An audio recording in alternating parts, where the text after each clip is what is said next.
Welcome to Nerdy For, the podcast where we find out what people are nerdy for. In this episode, I talk with Paul Ollinger. He is an Atlanta comic, but he also worked for Facebook and Yahoo in sales back in the day. So this episode is a little fun. We talk about like what part of the plane you want to ride in, and golf is a little bit more high end, I guess. I hope we're not spilling too much tea.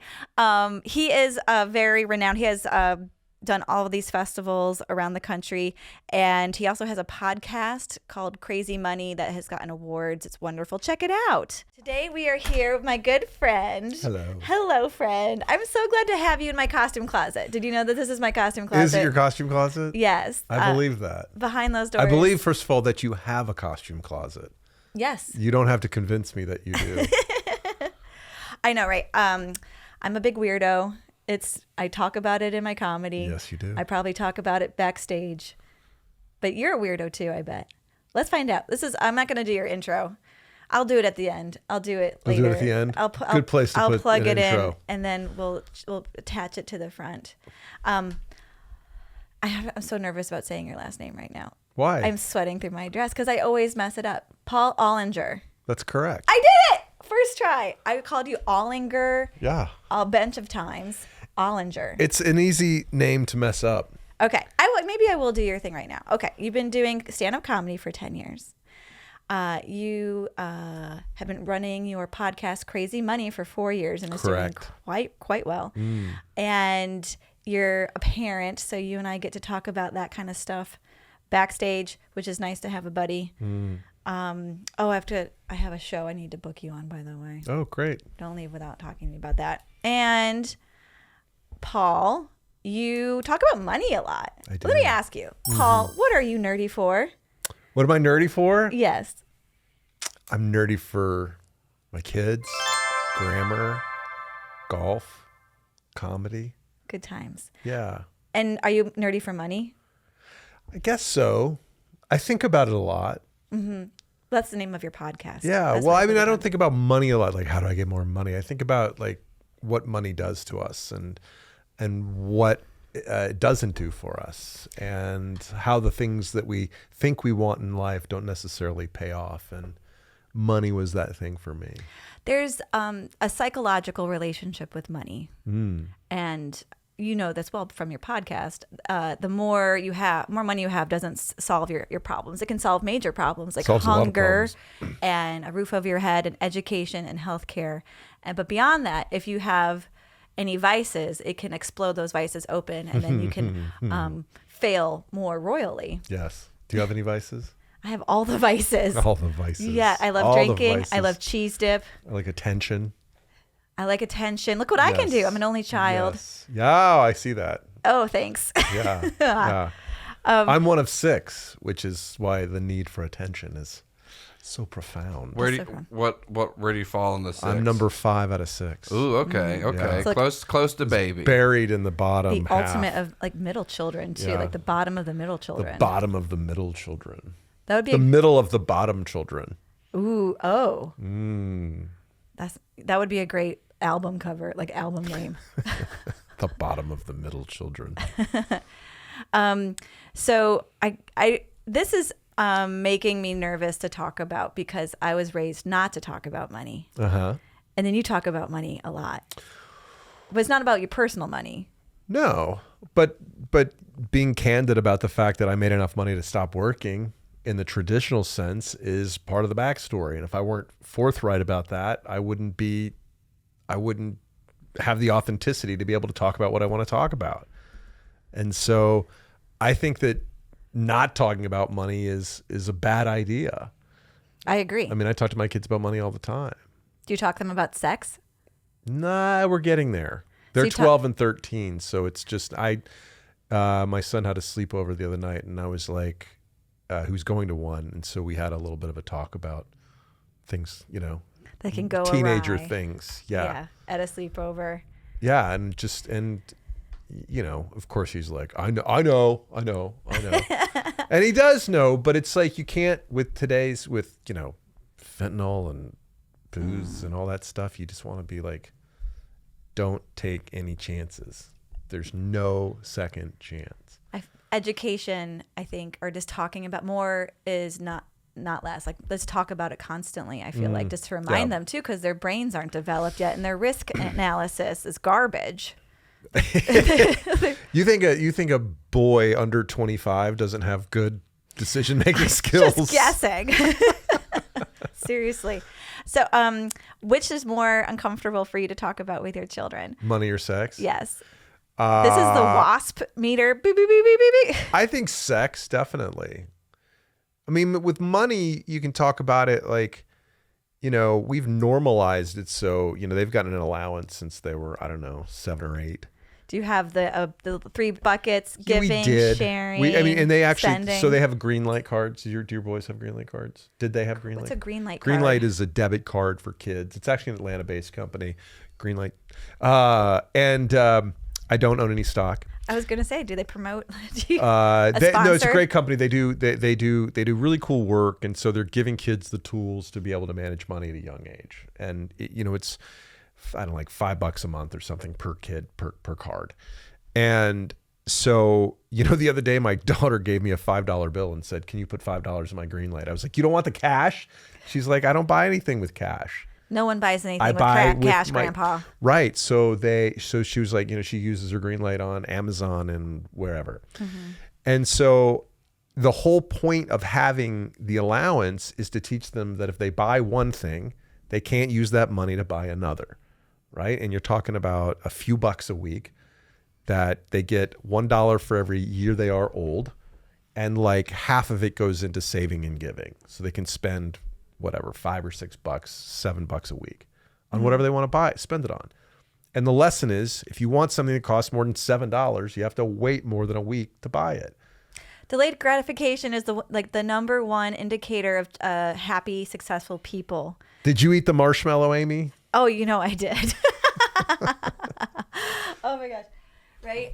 My husband is so good at delaying his gratification. What does that mean? No, not like that. Oh my God. Paul. Amy, you're such a lucky woman. Don't let my wife hear that. More water? Well, I poured myself. That's so rude. I apologize. No, it's fine.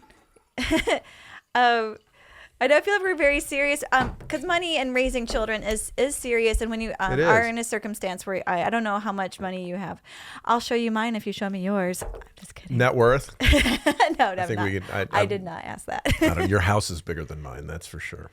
But this is true. I'm guessing because you just told me, but it depends on what your values are.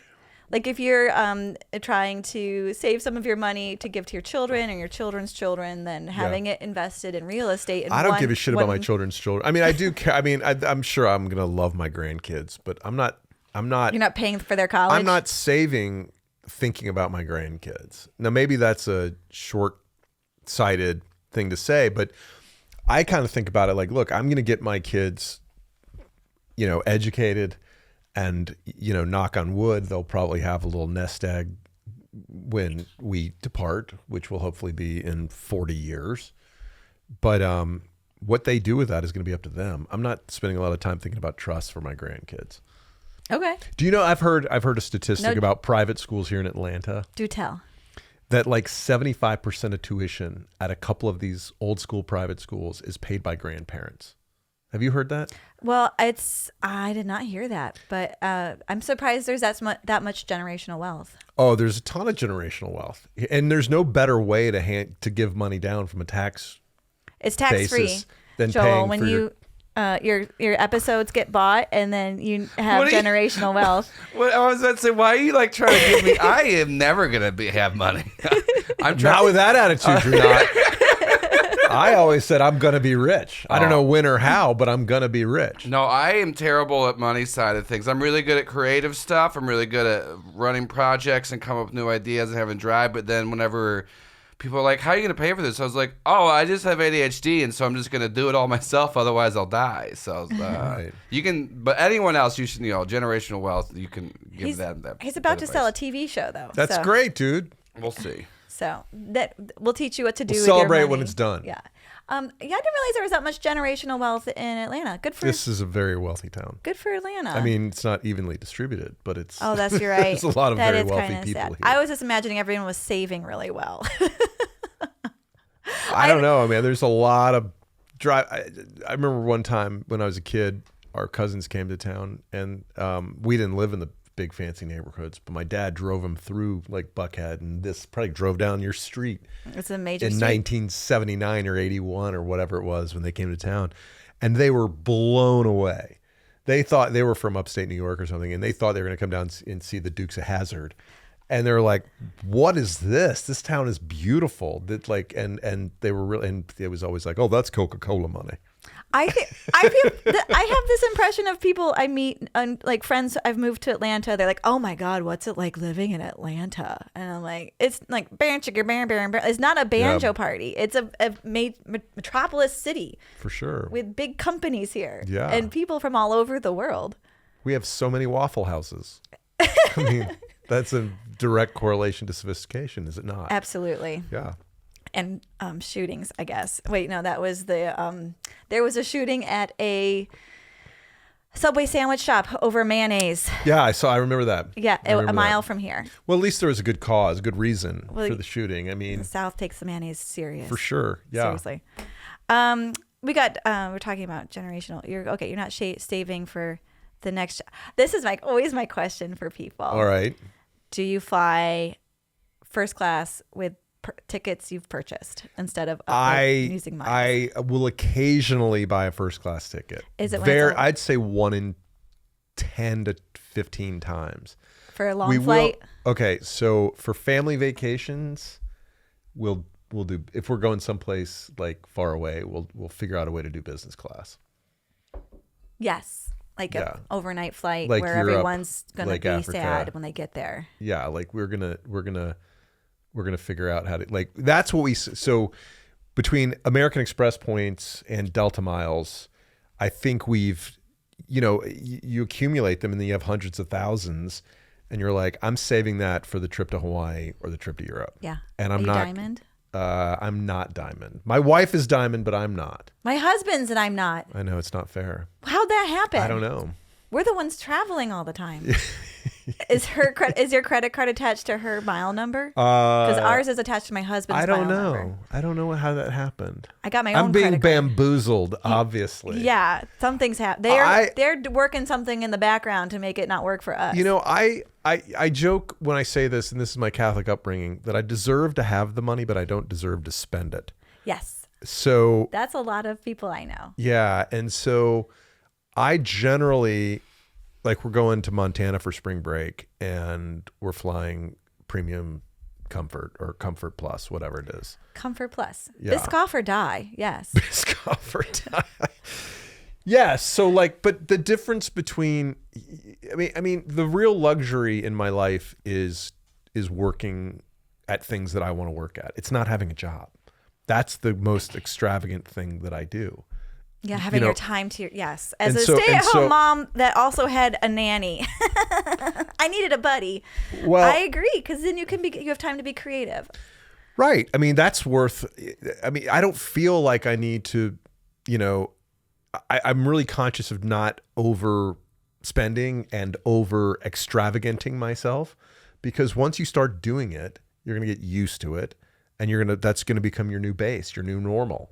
Mm-hmm. And if first class is what you do every time, the only way to be more extravagant than that is to fly private. And once you try that, there's no going back. They don't have Biscoff on private They don't planes. have. I'm not interested. They got no Biscoff. So, I mean, I try to keep things pretty much between the rails. Plus, I mean, like, I just feel like I'm doing comedy.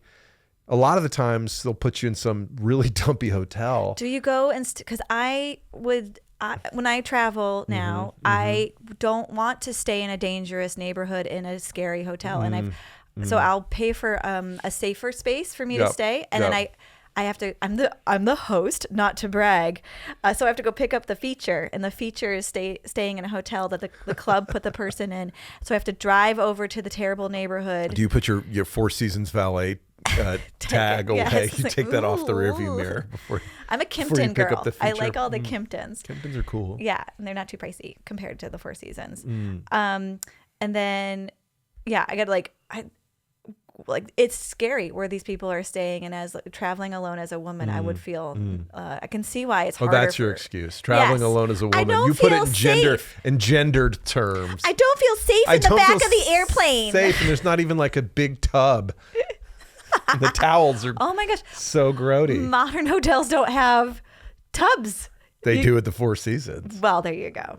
But I only stay there because I want to feel safe as a woman. My hoo-ha Not because needs to be cleaned properly in a tub. I'm gonna, Otherwise, it's not safe. I'll take your word for it. You don't want an angry hoo-ha. No, you don't. Of course not. There we go. How far did we make it till I made it dirty? This is maybe the longest. We're about like a little around 15 minutes in. Thanks for keeping it, highbrow for me. I appreciate that. Well, you are a gentleman. I try to be. So I'm trying to not be so dirty all the time. I was trying to make this a show that anyone could watch, and I'm incapable of it. I have teenage sons, Sure. and my brain is now a teenage son brain. It's D's nuts. It's 420. It's 69. Nice. 24/7. Nice. Okay, this is super fun. We don't have to talk about money anymore. My armpits are sweating from all of that good. conversation. Good. It just makes me feel so uncomfortable to talk about money. I'd much rather talk about sex, day or night. I believe that. It's just, I think it can. It's a triggery concept that people feel. What's the opposite? Like, oh God, I'm Triggered? so old. Yes, triggered, jealousy, envy, emotionally. Like, I'm not worthy Provoked. of this. I'm not worthy of spending this. Did your parents talk to you about sex? No, I learned about it during free reading time during sexual education class in middle school, and my mind was blown. I had no idea things could go inside a lady. Yeah. Yeah. Well, they can go inside a guy too, apparently. This is true. Yeah. And I learned that gentlemen have a secret clit in their butthole. I've heard about that. And everything I've learned now, I've learned from stand-up comedy. I Yeah. learned that from a stand-up comedian in North Carolina. Okay. Yeah. So yeah, and then I'll say something unknowingly that it's. I said cream pie at dinner, talking about, you know what it is. Okay. No, I have no idea. I was just like, we're going to have Thanksgiving. Let's talk about different pies we can have. Oh, my and I said God. cream pie, and my boys started laughing. And then I was like, oh, God damn it. What does that mean? Oh, and geez. are you going to tell me? And they're not going to tell me. So now I've got to Google porn and find out what it is and then see it. You and can go I to urbandictionary.com. I should have, you know what? That's a better idea. Yeah. And then you can link to the I have porn. to read about how to learn. Oh, okay. Yeah. Yeah. So do you talk to your boys about it as frankly as, I mean, are you as comfortable talking to your boys about it as you are talking to your friends or talking about sex on stage? Yes. It's a problem. We are very lowbrow, very like. Is it a joking. problem or is it healthy? Well, we got to like learn how to turn it off when we have a guest over. Right.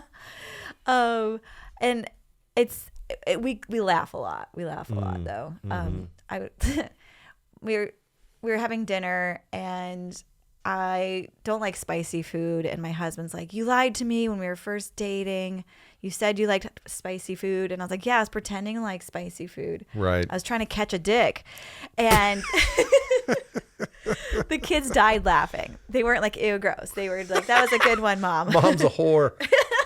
From the stories you told me, your kids are very aware that you and your husband have a sex life. Well, yes, because they're perverts and they keep knocking on the door when it's locked. They cannot take a hint. The door's locked. Don't wiggle the handle more and ask what's going on. Have you had that? No. Anything in that, you guys? No. We no is going to be my short answer to that. I'm not gonna talk about what my wife may or may not want me to talk about. You know what? Are you This making is a note? very good boundaries. Oh, that's a date I want to book you for. Okay.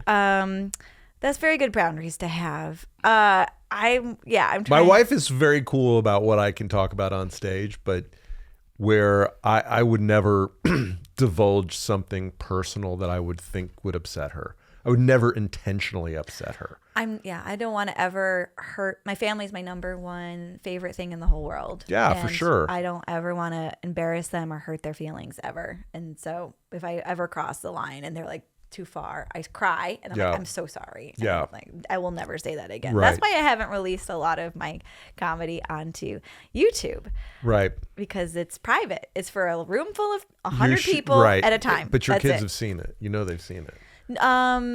Well, I just all of no, they haven't seen. Probably. How? I don't know. Well, I had my child put some subtitles on some of my stuff, but it was the that's clean funny. stuff. It was That's the funny. clean stuff, okay? It wasn't the dirty. And it's not even that, it's naughty. It's not that dirty. True. Yeah, it's, It's pretty dirty. shut up. I'm just kidding. I love you. I'm teasing. Okay, let's talk about comedy. Let's talk about comedy. Yeah, so tell me about your journey with comedy. My journey with comedy started when I was at business school, of all places, where I went to get a better job so I could make more money. That was the idea of going to business school. And one night at a talent show at business school, I told jokes. Basically was just making fun of my friends and my classmates. A roast. Well, it was like, that's all I knew. It was just the material in front of me. And it killed. And I'm in this auditorium of like 200, 300 people, and it's just murdered. And I was like, oh, that's not something I'd felt before. You were hard as a rock. Well, metaphorically. Yes, I think intellectually. I think I made it out of there without sporting wood. But yeah, I mean, it was one of those aha moments where you're like, oh, among this group of really smart people, this is what makes me different. This is what I'm supposed to be doing. And, you know, I tried to figure out a way to, how do you do that in the business world? And the fact of the matter is you don't. You don't. If you want to be a comedian, you got to be a comedian. There's advertising and marketing sometimes employs a little bit of humor. Yeah, it does. But honestly, it employs, even to get all that stuff made, it employs, 95% politics, game playing, and 5% humor is what my experience has been. And I dealt with ad agencies all the time in my 18-year digital media career. Ooh, how different is an ego in the marketing world versus an ego in the comedy entertainment world? Well, it's a better paid ego at the beginning anyway. And then, it's the slope goes like this in the professional world and the slope goes like this in the comedy world. From a money perspective, there's 100 people that make real money in comedy, and 10 of them are comics, right? Or, whatever. Maybe it's 1,000 people. I mean, how many people do you think make more than $500,000 a year doing comedy? Me? In the United States. How many my people would gosh. you make more than $500,000 a year doing comedy? That's a great question, because I just know I was hosting and there was this touring headliner and he has TV credits and he murdered this room and he had to pay for his own chicken tenders at the club. And my heart ached for him. It's thankless. It's thankless. I mean, the people's memory is that long, and you can have multiple late night credits and nobody gives a shit.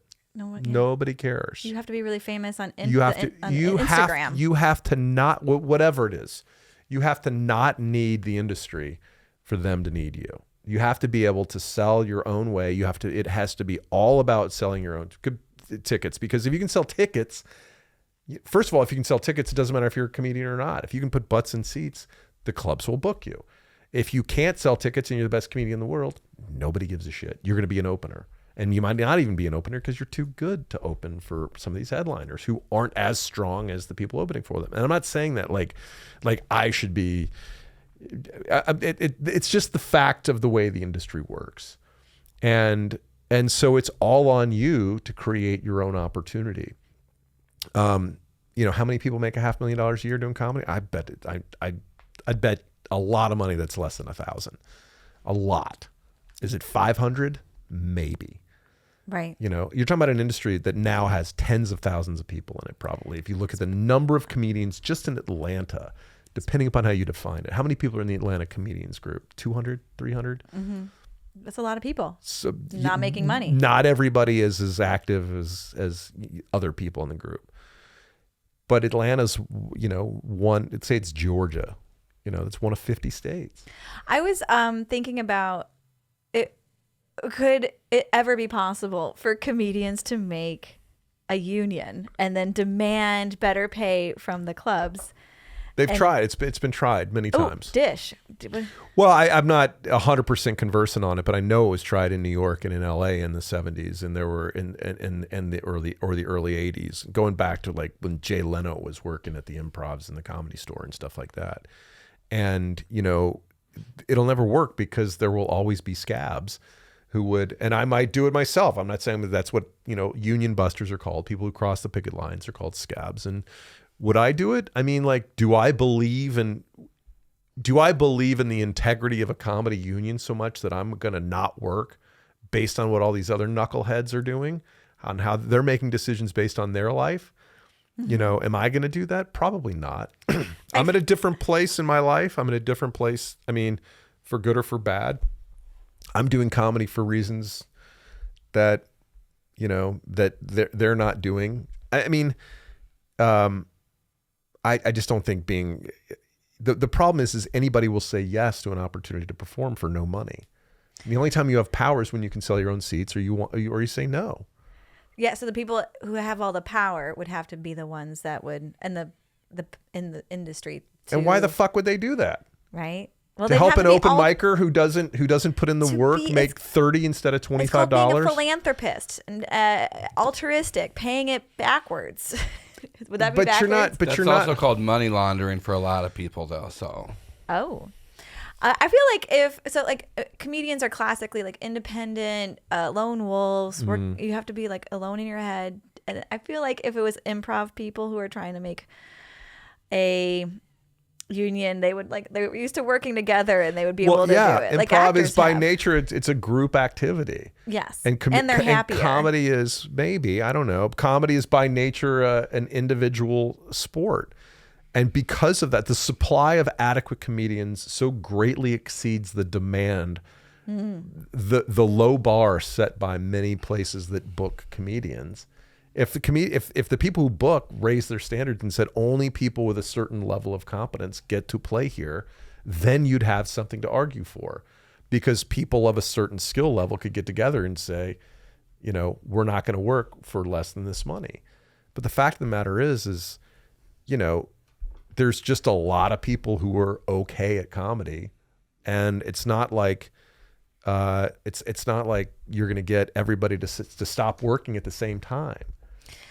Well, the pandemic helped to get everyone to stop working at the same time. Well, I mean, you're not going to get. I mean, from as on a voluntary basis to try to get influence over the very small number of real comedy buyers in the world.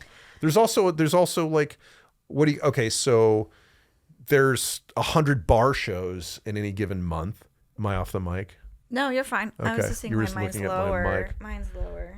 My neck's I'm slouching. hurting. Anyway, I don't think in LA maybe where you've got a small number of very, very big acts and they can wield influence over the Comedy Store and the Improv. Maybe in scenes like Atlanta's, no chance. This is a very like free market libertarian. No, it's supply and demand. Yeah. You've got 100 people that want to theoretically. So, for every feature spot at Zany's in Nashville, okay. So there are comedians in Nashville, in Chattanooga, in Chicago, in Cincinnati, in Atlanta that all want those spots. Most headliners are bringing their feature with them. Mm-hmm. So how many feature spots are there at Zany's in Nashville in a year? Right. And how many comedians are eligible for and interested in that spot? It's at least 100 to 1. Yes. At least. I agree. Yes. So where's the market power? It's all in the buyer, because the supply is just greatly exceeds demand. I am so glad you went to business school so you can use the shape of the demand curve to the supply curve, the demand curve. I'm not sure which one is also which. Another thing that I've had this talk with people before, not just comedy, but a lot of creative fields.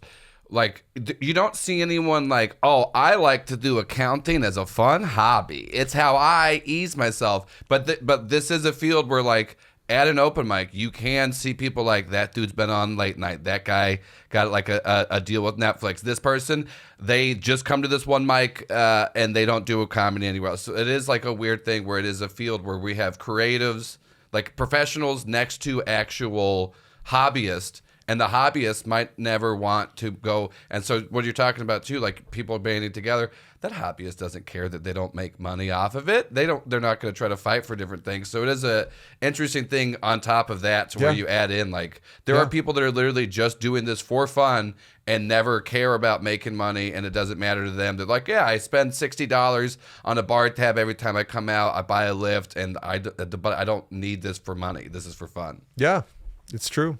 I feel like it creates a kind of a self-selecting group then of people who then can afford to pursue this at our kind of age group and are having children and whatnot. Because I feel like people are weeded out not because of their talent or their their work ethic. Like they could have made it possibly, but life got in the way and they had to make money and have health insurance for their children, etc. I think that's kind of a choice in a lot of people's, you know, there's every reason to quit comedy every day. I mean, you could come up with a list of 50 reasons every single day. Well, you don't like chicken fingers. Well, no, I love chicken fingers, and you know, slimy microphones. My health is a good reason I should probably quit comedy, right? I don't like staying up late. I don't like going to bed. I don't like getting home and eating at 11 o'clock at night. Preach to the ceiling, to God. But like, there's every reason, and the people who make it in comedy are the people that go. You know, I was watching Taylor Tomlinson's special, and like, she's like 26. She's had two and a half specials, I think. And I'm like, well, one, she's naturally really talented. Two, she started when she was like 16 in churches.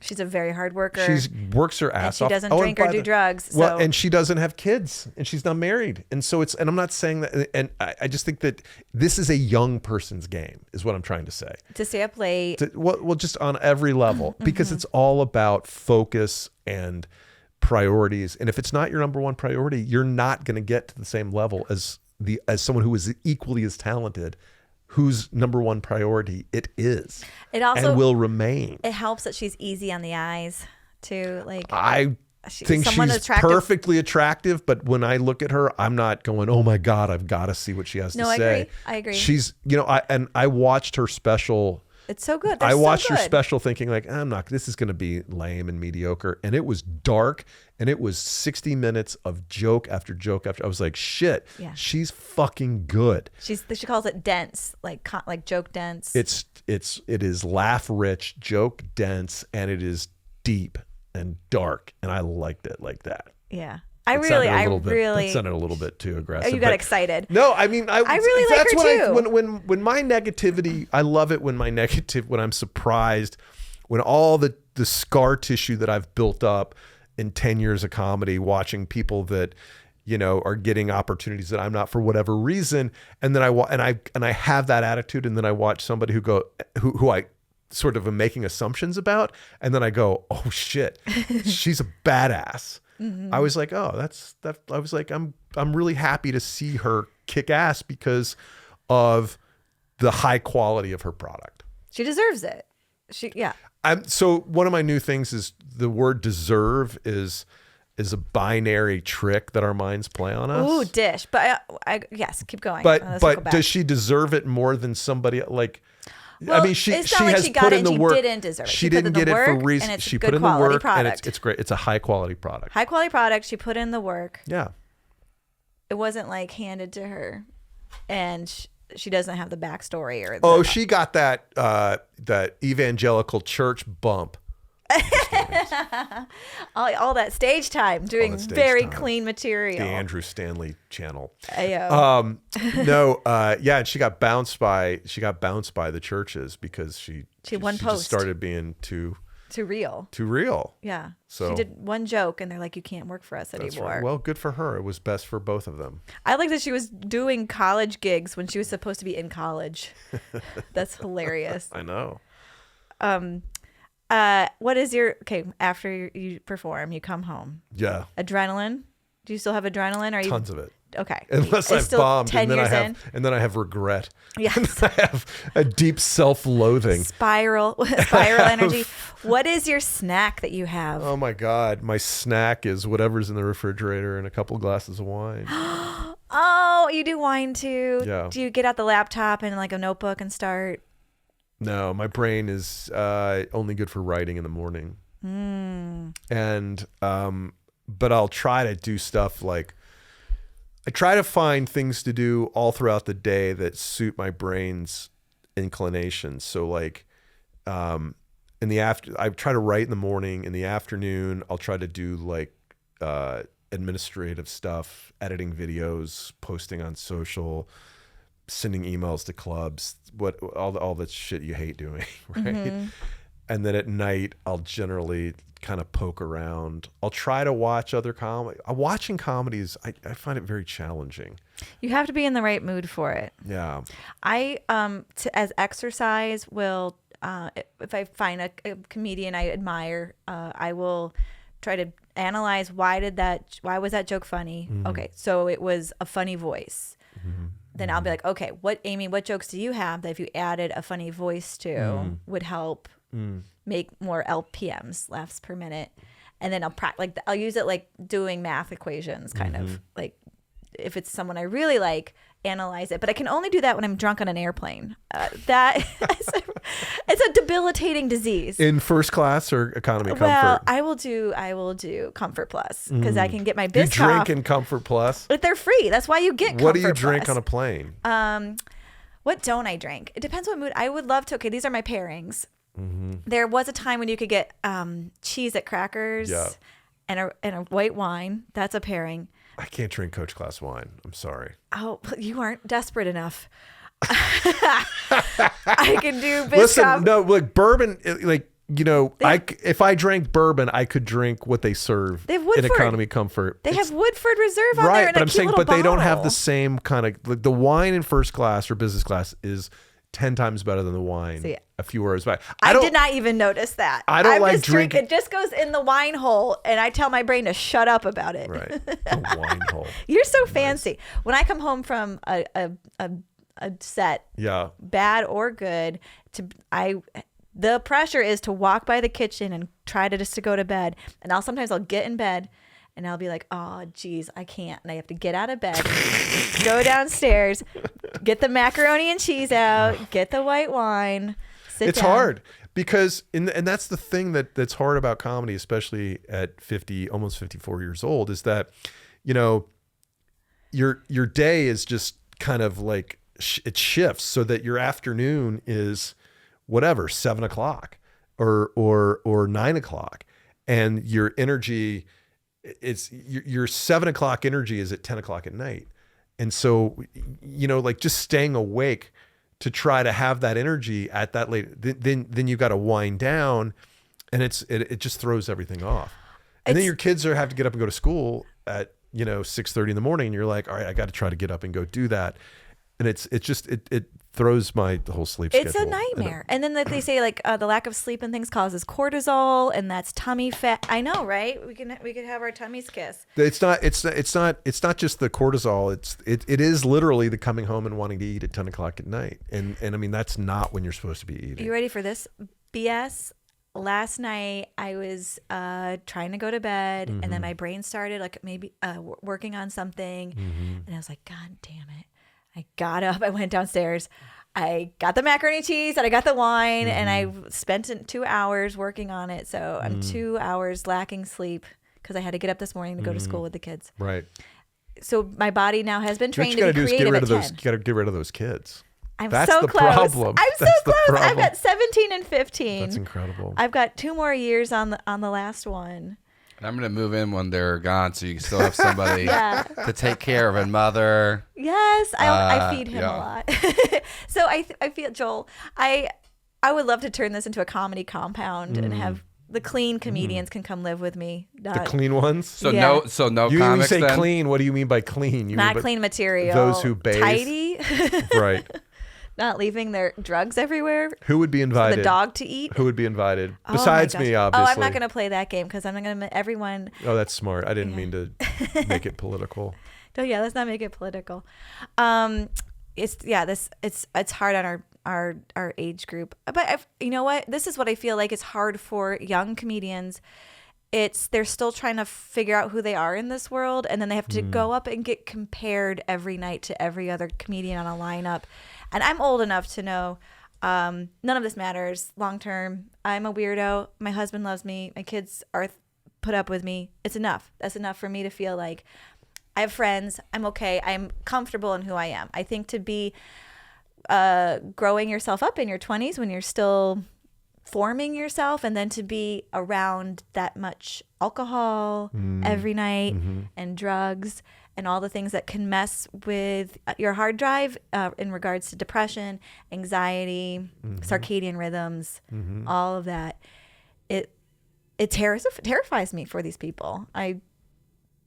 It's a self-selecting issue also, that you get a lot of depressed people, you get a lot of people with anxiety, you get a lot of drinkers and drug users in comedy, because I mean that's just who wants to do comedy. You know, you're not getting the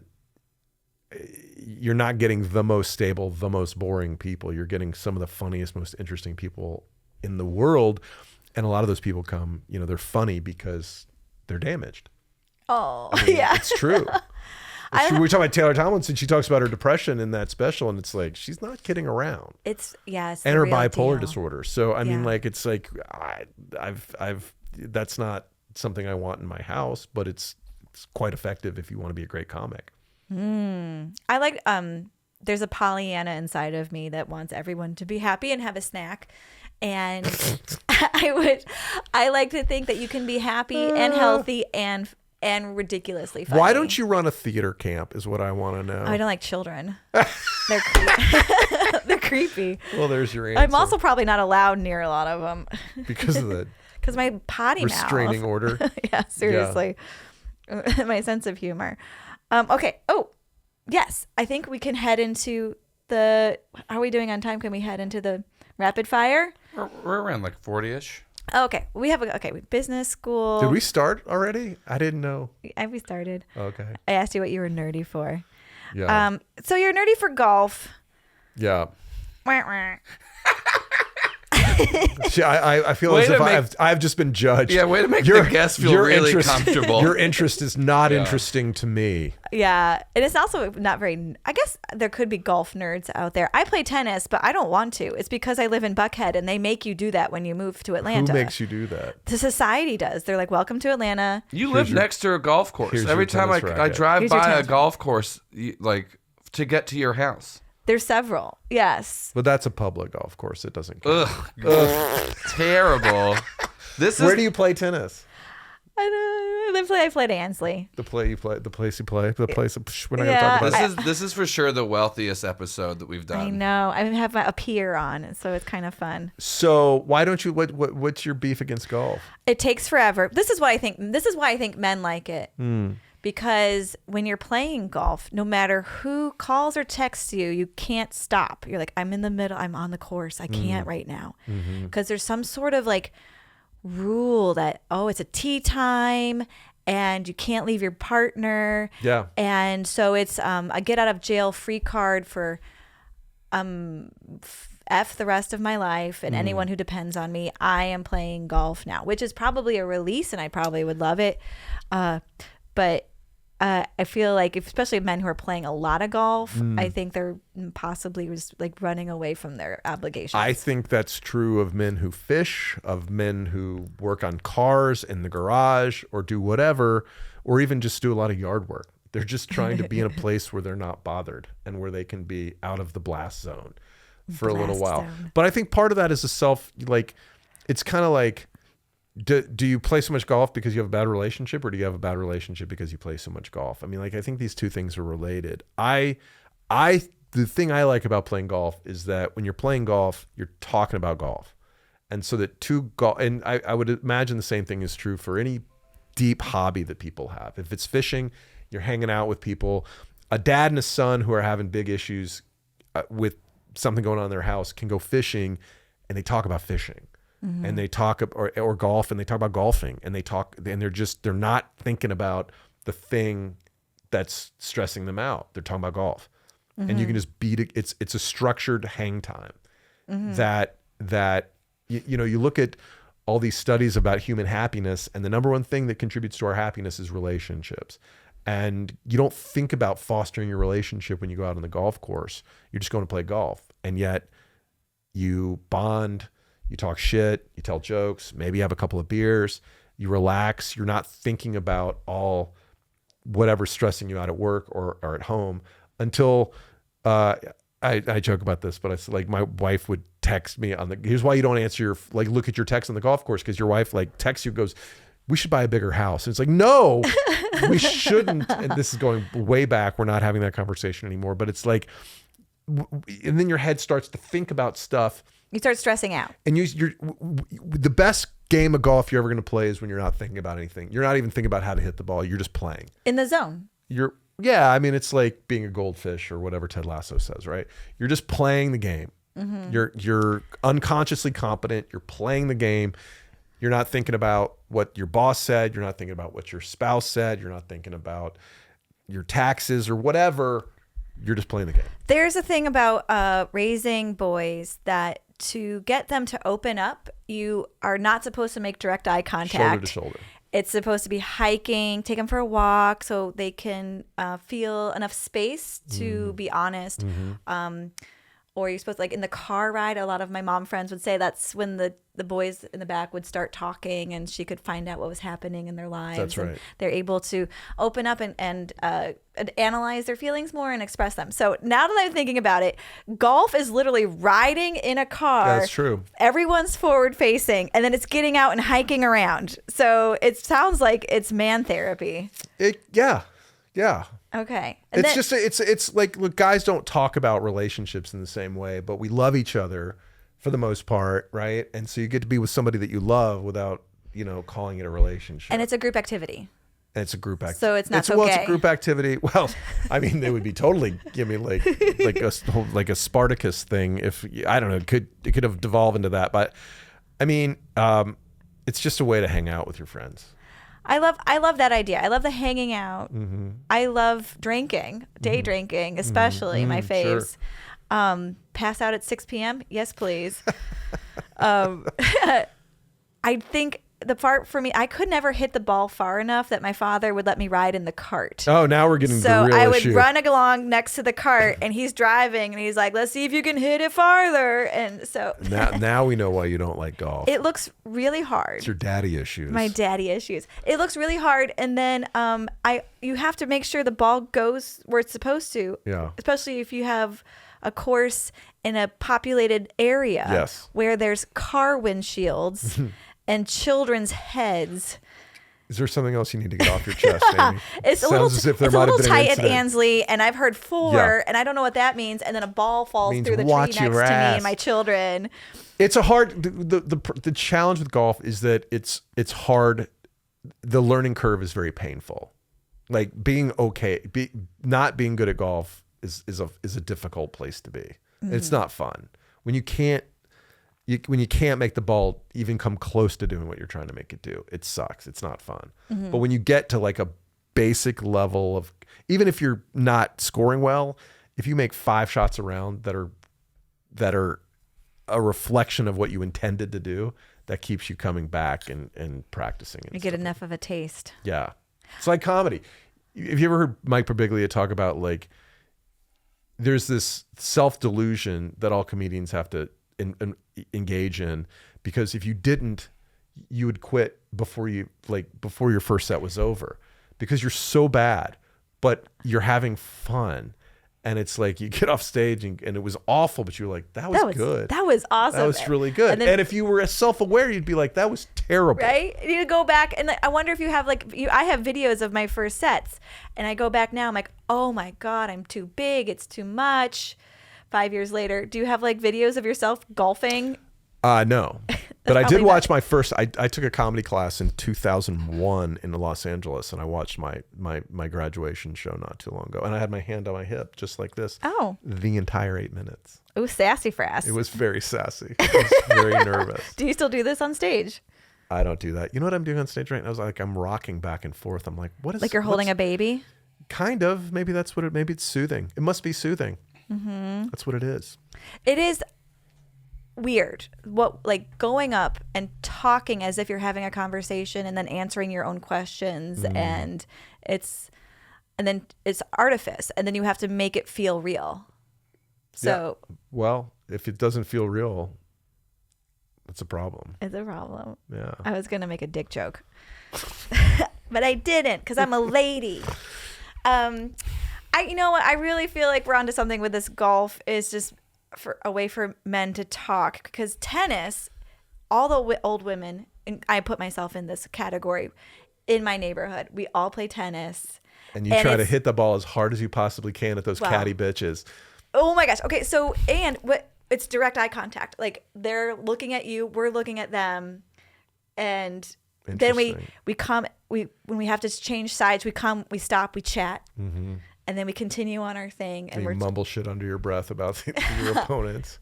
Well, when it's friends, we just chit chat. But I do feel like, Atlanta, I don't know if you know this, Atlanta is the most amount of per capita of people playing tennis in the world, because of the Atlanta Lawn and Tennis Association, Alta, which got very popular in the 70s.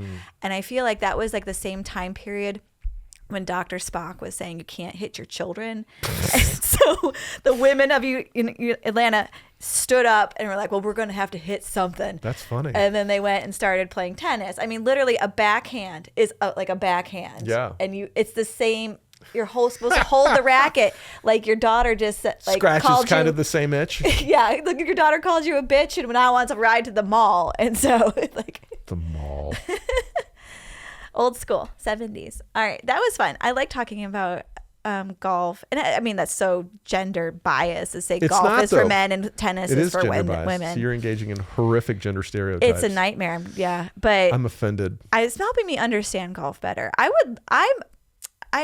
would like to enjoy everything in life. I try to have fun. I would like to make friends with golf. But it sounds expensive and long. Also, you should look more into the fact that your disdain for golf is heavily tied to the fact your father made you run next to a golf cart. I think that's a lot more of why you don't like golf is the actual trauma you experienced. We were both laughing, but maybe my feelings might have been I laughed a lot as a kid, and I have PTSD. Yeah, golf is expensive and it's very time consuming, but there's a lot of things that are time consuming. I think you could afford it if you decided. You're right, but it would be something that's not one of my values. And which so when you're value spending, is that? Golf sucks, and so it's not worth money. Oh, and it takes up all the cool parkland. I want to walk my dog across every golf open pasture thing I see. I want to take my dog off the leash, and you can't do that. Yeah. It's just for the golfers. Well, during pandemic, they closed Chastain, the golf course, and it was awesome. You could just run around. It was like there's not enough real park space in this part of town. I completely agree. And so I think we should close that course. As long as I belong to my course, I don't need Chastain. He's like, which one's your course? Thing. A friend of mine said, that attitude you have about closing Chastain golf course is very reflective of somebody who belongs to a private club. I was like, I guess that's true. Where do you play? Capital City. Fun. Maybe you and we could get some of our funds together and our ability to raise funds and make a park. Okay. That sounds expensive. It sounds very in the most expensive part of town. We'll just buy 100 acres of. We'll just go mow down Phipps Plaza and put a park there. I think that's a perfect use of that space. I agree. We could get some of the land that's flooding. Yeah. Next to the river. And do what with it? Turn it into a park. Most of it is a park now. We can get some mud more. Park. And don't forget flooded mud park. Tampons that come out because the sewer system doesn't work right. Oh, that's exactly what I was thinking about before you said it. Welcome to Atlanta. Gotta love it. Oh, Get God. shot for not having enough mayo and step over the tampoons on your walk with your dog. Y'all have a lot different problems in Atlanta than I and my socioeconomical level deal with. This is the least amount Joel's ever talked I have during not. a You pandemic. guys are so rich, and I have no basis for what you're talking about. Different kinds of plane. The cheapest ticket. That's what you get on a plane because it's hard to go places. You're right. Actually, now I get the cheapest ticket because I have status and I automatically get upgraded. He's right about that. Jesus Christ! Don't you have some I questions don't think that's here? what he was saying. I don't think that's I had what a he was friend saying whose at all. diamonds tell me that. It probably was your wife. Heyo. Okay, should we do our rapid fire? Yeah. Okay. I got to get a different table. My neck hurts from looking like this. I wonder if you have the means Well, you to could get a do. new table. You could just do it on the corner. I was thinking that too. Or do this vertically like that and then have it be opposite. Do you have a matching? Nah, you don't want to do opposite because you need a 2-shot. Right? I don't know. Anyway, I'll let you figure So that when out. you're filming the porn at your house, how many cameras do you use? Well, it's interesting. So the most recent interview I did live was with Catherine Blandford, just came out today, and we were in a booth in our base. We have this little like corner restaurant booth kind of thing. Oh. And I had 3 cameras, and I learned about the camera timers that click off at 22 minutes or about one of them.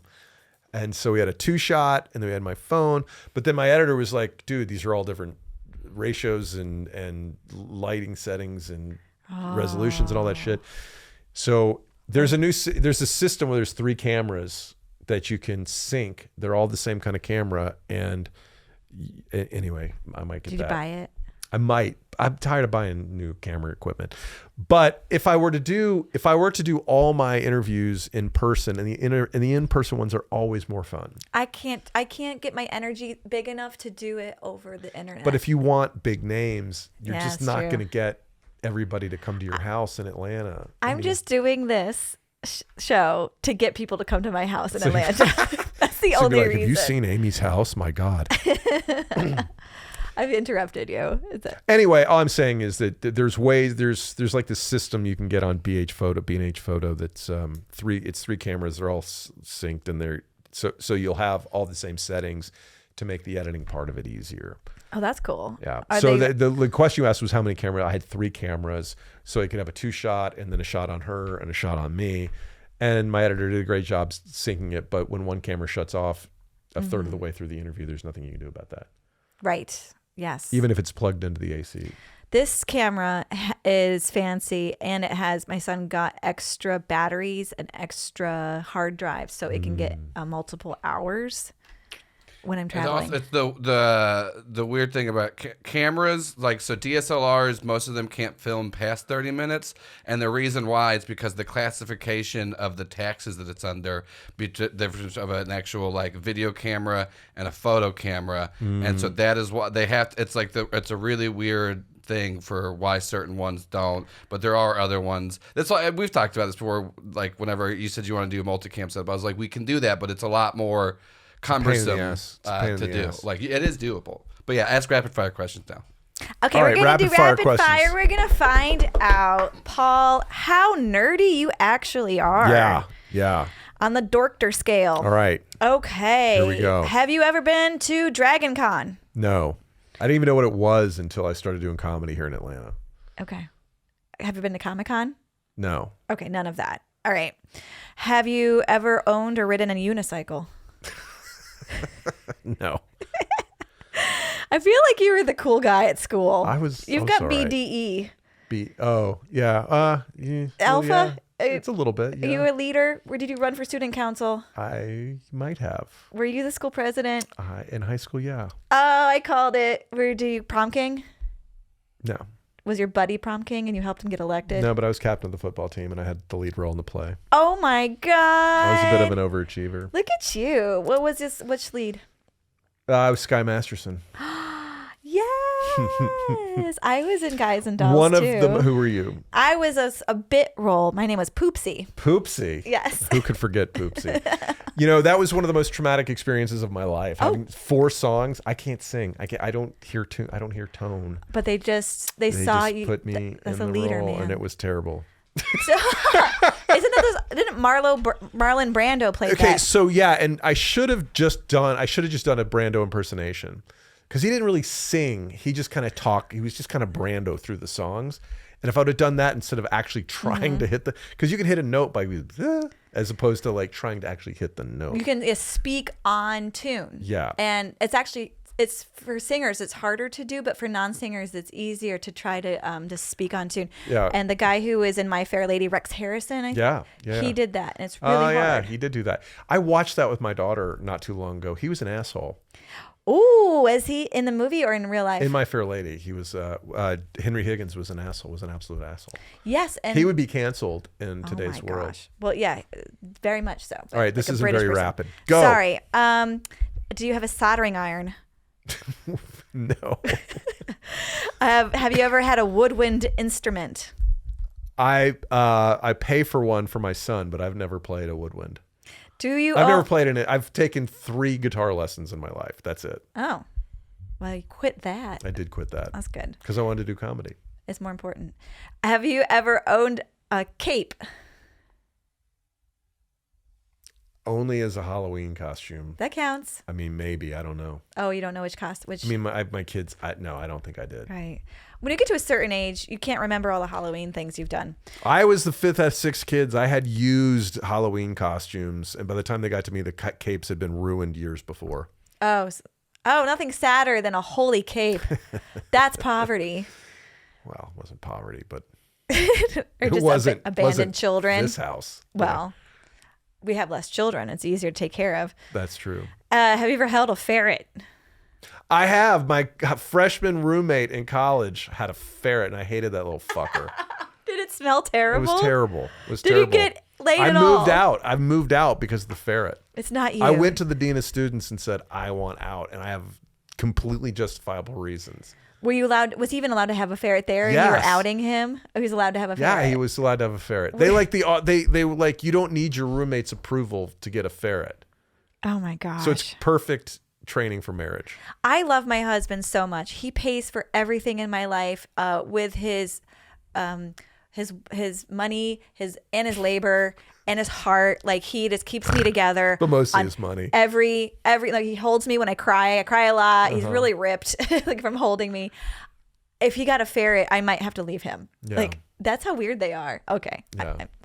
Harry Potter. Have you ever had a Harry Potter wand? We're kind of too old for Harry that. Potter one? No. Yeah, we're too old for that. Coin collection. No. Sword. No. An aquarium. Not for me. Terrarium. Definitely not. Ugh. Lizards. My kids have all that shit. Do you, what kind of dad are you?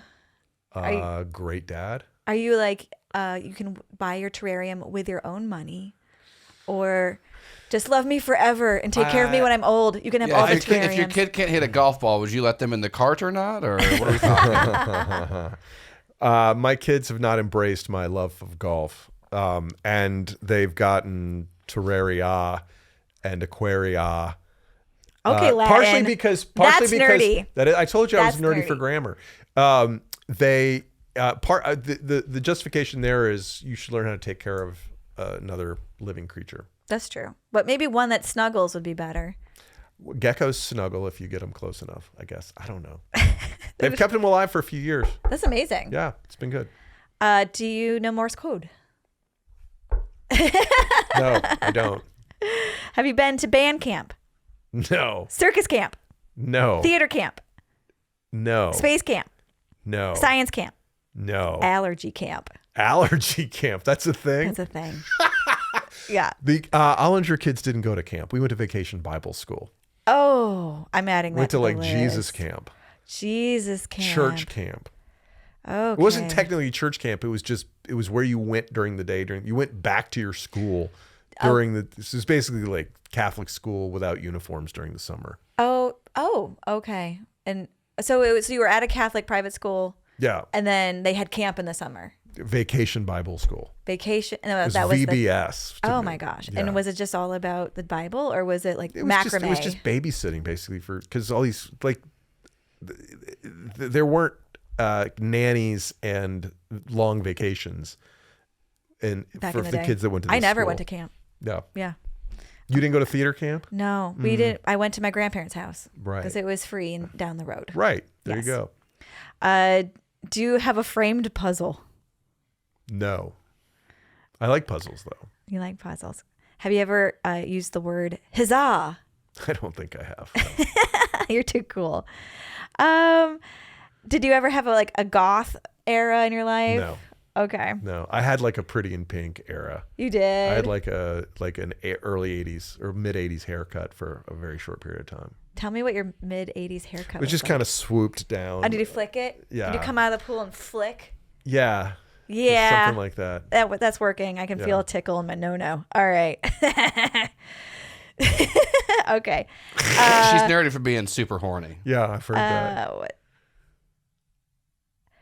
Okay, no, that's not going to apply to you. Have you ever written fan fiction? I didn't even know what fan fiction was until like 3 years ago. Me too. How many backups to your hard drive do you have, and the cloud doesn't count? 0. Okay. If the cloud doesn't count, 0. Okay.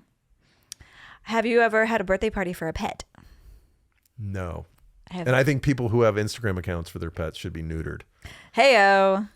You know what? It's probably a self-selecting group where the animal, the cat or whatever, is making it hard for them to reproduce. Maybe so. Have you ever had a pet put into a costume? Not that I've chosen to do. Okay. Sounds It like may have maybe your wife happened in did. my home, but I was not a part of it. Have you ever brewed your own mead? No, Do you have a tattoo? I do not. Do you have scoliosis? Not to my knowledge. Have you been to a Rush concert? I had tickets to a Rush concert, and I had a work event come up, and I had to sell them. Okay. I like Rush a lot. That's very We could nerdy. talk about Rush for like 30 My minutes. husband loves Rush, I and he like says Rush a there's lot. two groups of people that go to Rush concerts: nerds, and then like kind of white trashy people with their like handlebar T-shirts and lots of like cans of Yeah. light beer. Yeah. And the two come together, Uh-huh. opposite ends of probably every interest, Mm-hmm. except for space and aliens. And they come together and have the best time at Rush concerts. Did you know I opened for Styx for 8 shows 2 summers ago? Tell me about that. What was it like? Well, my friend Ed Rowland, who's the lead singer of Collective Soul, brought me out because Humble brag. Well, he's I'm just telling you, like, he brought me onto this show so that because they were opening for Styx, and so but if you put a comedian out there, then I got to take the bullet, and then people would know the show is starting, and so anyway, I was on the road with them for 2 weeks, 8 shows, and the guys in Styx were all very, very nice. The guys in Collective Soul are great. I stayed on their bus, a lot of fun, good dudes, and the guys in Styx were all great gentlemen, and they really put everything into every show. That's what I took away from that tour, was like the reason they're still playing at 72 years old is because they care a lot about the show, and they give it everything every night. That's inspiring. Because It was. 72, did you say? They're 72 years old. Okay, and so what I've noticed with the people I know who are retired is they just slowly become one with their recliner. And it's all about like what they're watching on television. It's so to be touring, passionate about something, disciplined, Yeah. eating right, giving it all. They're in good connecting. shape, and they sound great. The band sounds great, whether it's your kind of music or not. Like Rush is sort of, on that sort of nerdy fence. Styx has some theatrical elements that maybe don't translate to a Led Zeppelin fan. But those guys, they sound great. They're terrific musicians, and it was cool to watch and learn. That's inspiring. Yeah. That's lovely. Mm-hmm. So I'm going to say you're not very nerdy. Oh. But that you kind of pulled it through there with the Rush at the end.